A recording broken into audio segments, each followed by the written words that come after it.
Bueno, amigos, en esta oportunidad continuamos con el tema de Levítico capítulo 1, Vaikra.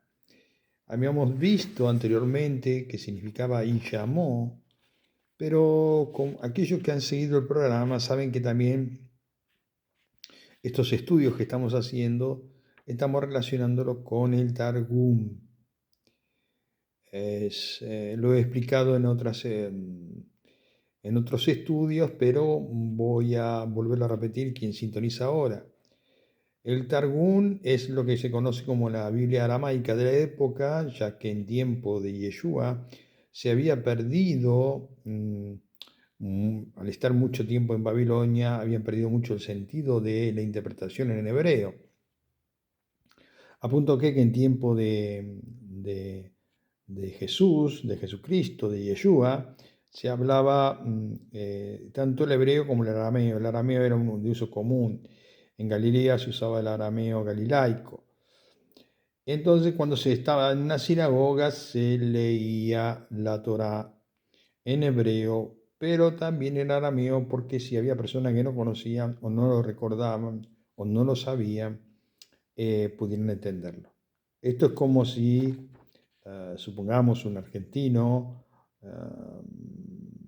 inmigra a Inglaterra y después sus hijos tienen la nacionalidad argentina porque los anotan como argentinos, pero se desarrollan en una cultura inglesa y solo hablan inglés. Y pueden entender cualquier cosa de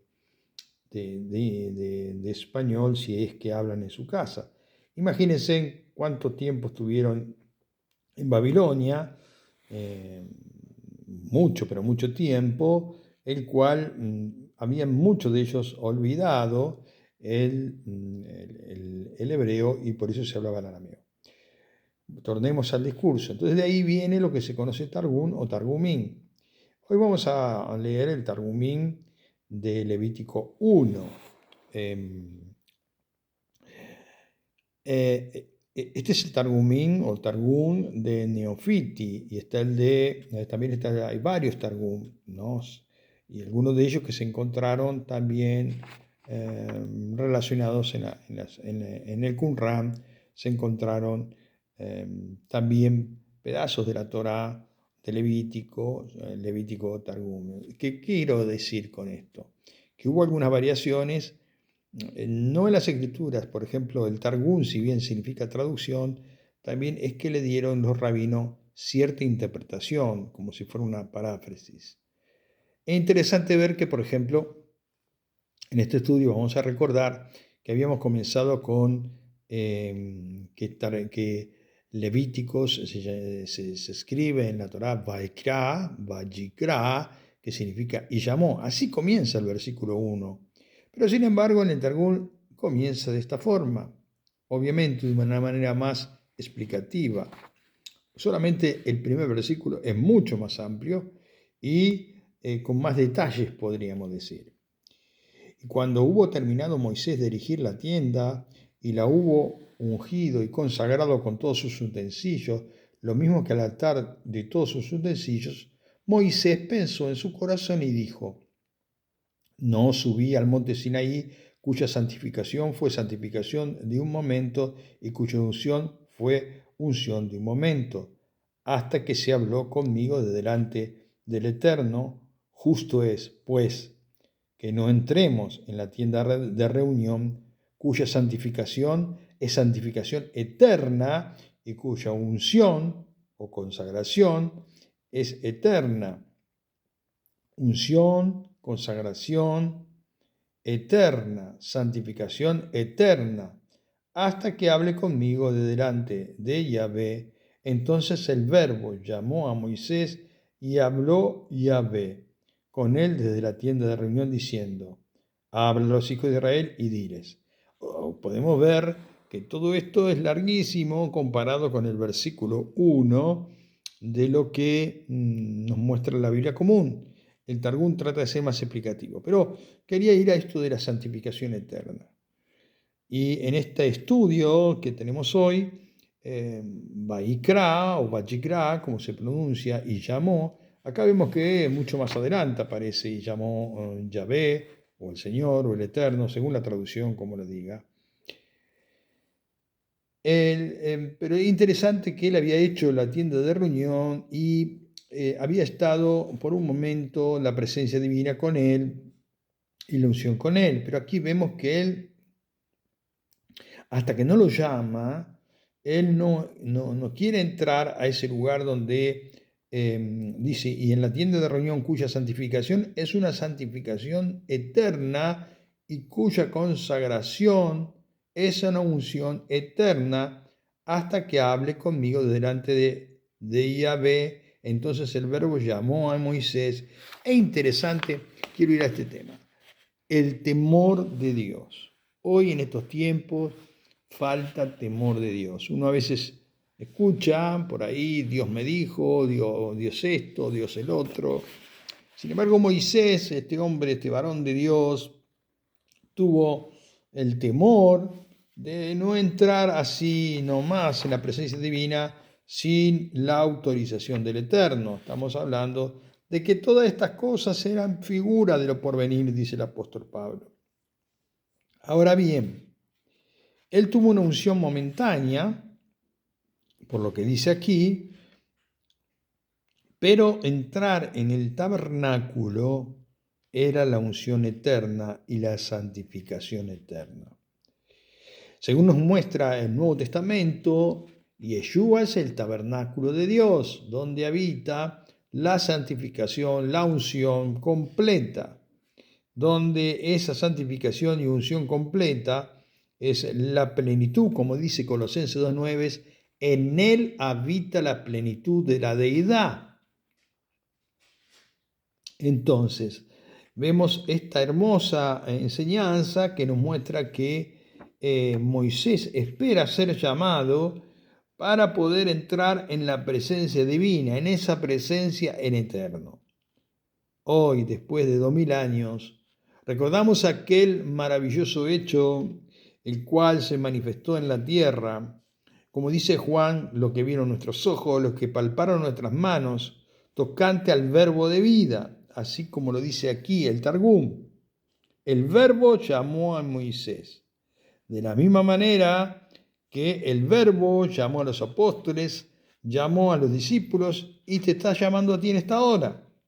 ¿Para qué? Ya no para entrar en un lugar perentorio, no entrar en un lugar momentáneo, sino aquellos que tenemos esta oportunidad de entrar en su presencia por la oración, por la lectura de la Escritura, por la consagración de nuestra vida, porque cuando leemos las Escrituras y nos zambullimos en ellas, es una forma de oración, es una forma de estar en contacto con la divinidad, en esa divinidad que nos permite entrar en esa consagración y unción eterna.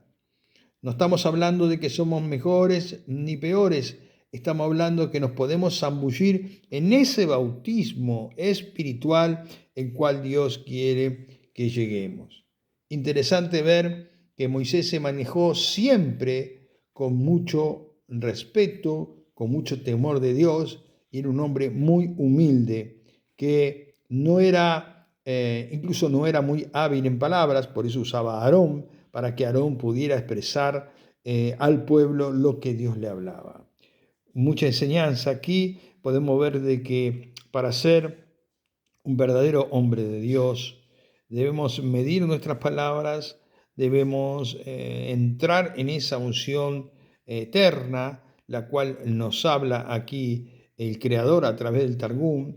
Y cuando Dios nos llama, como dice la Biblia en el verseto 1, y aquí también lo dice, pero con un contexto donde nos explica un poquito más lo que Moisés había hecho.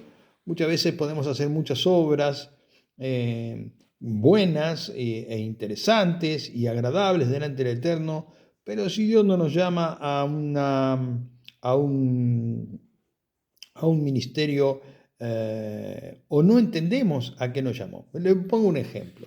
Yo he conocido a hermanos que con muy buena intención de pronto quieren ser pastores, pero cuando uno los ve descubre que su ministerio de pronto es la música, o de pronto es ser un buen administrador de las cosas sagradas, por ejemplo, un buen tesorero, un buen pastor para visitar las almas, o sea, diversas formas en las cuales podemos servir a Dios.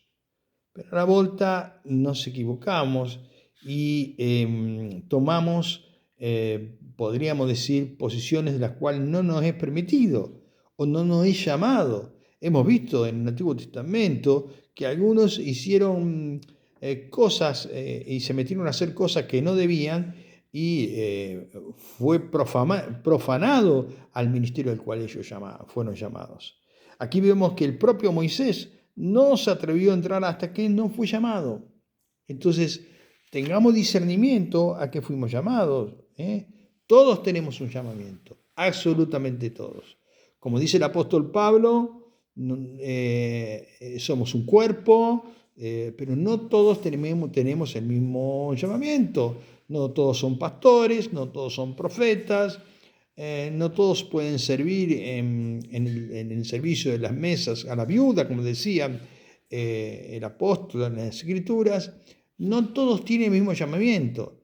Y a veces por eso encontramos que hay muchos hermanos que se ven, podríamos decir, frustrados cuando dicen, sí, yo siento el llamado a tal cosa, pero el Señor posiblemente lo está llamando para otra cosa, ¿no?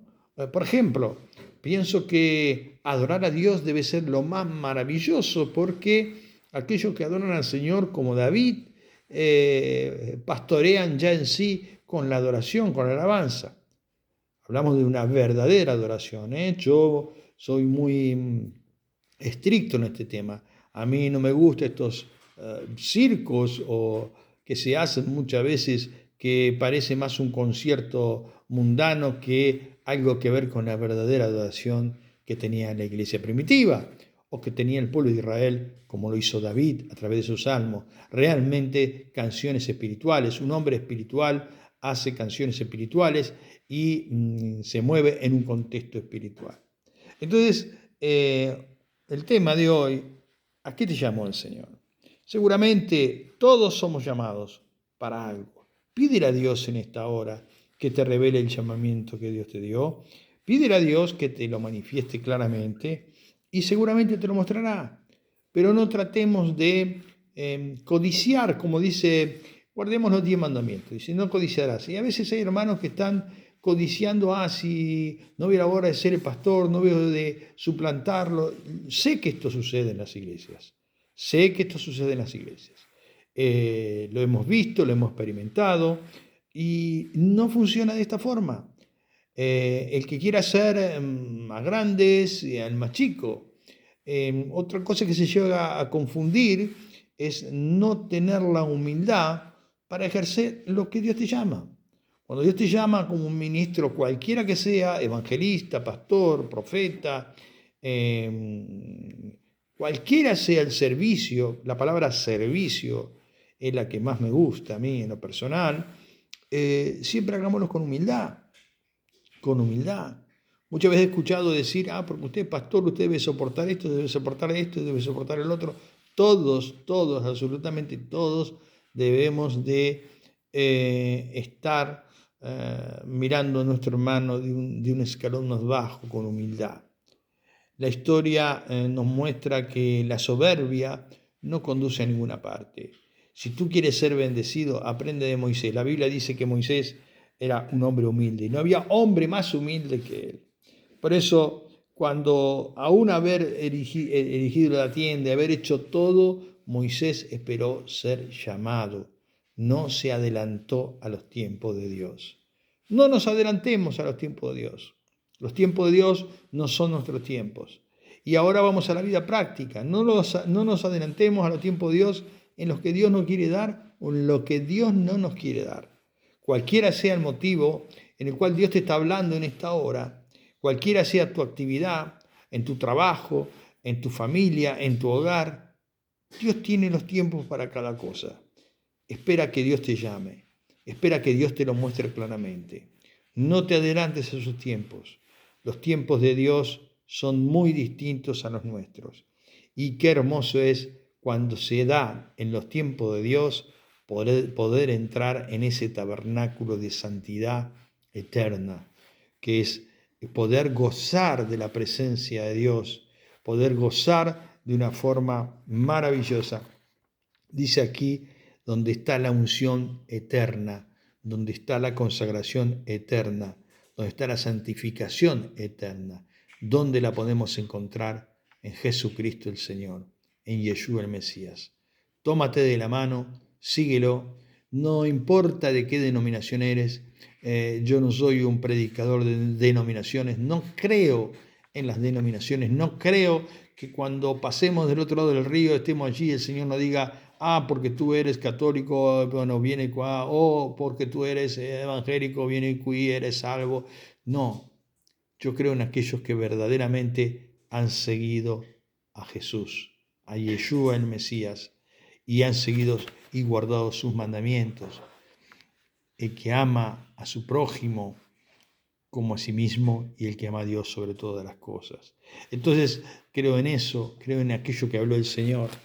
Ya en aquel momento había los hermanos, discípulos, los apóstoles, le dijeron, Señor, hay algunos que predican ahí en tu nombre con un espíritu sectario. Y dijeron, se lo vamos a prohibir.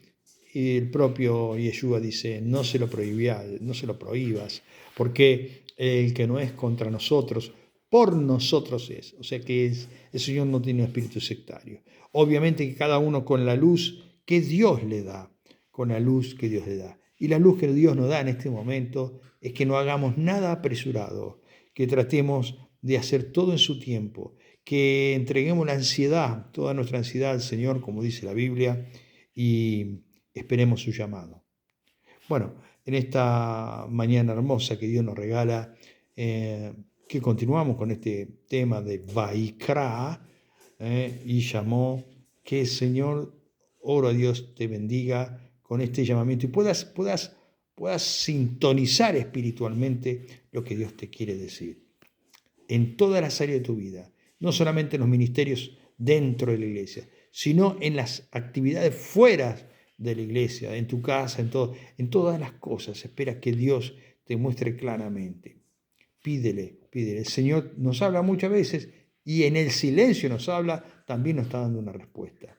Que el Señor te bendiga, que el Señor te ayude, que nos ayude a poder comprender esta obra maravillosa que nos muestra aquí el Targún a través de la Biblia, a través de Moisés, que a pesar de haber hecho montones de cosas, esperó que Dios se las confirmara para no hacer nada fuera de lugar. No evitaremos muchos dolores de cabeza si hacemos las cosas en el tiempo y en la hora en la cual Dios nos llamó. Bendiciones, hermano querido, y que la paz del Eterno sea sobre tu vida. Shalom Ubrajó.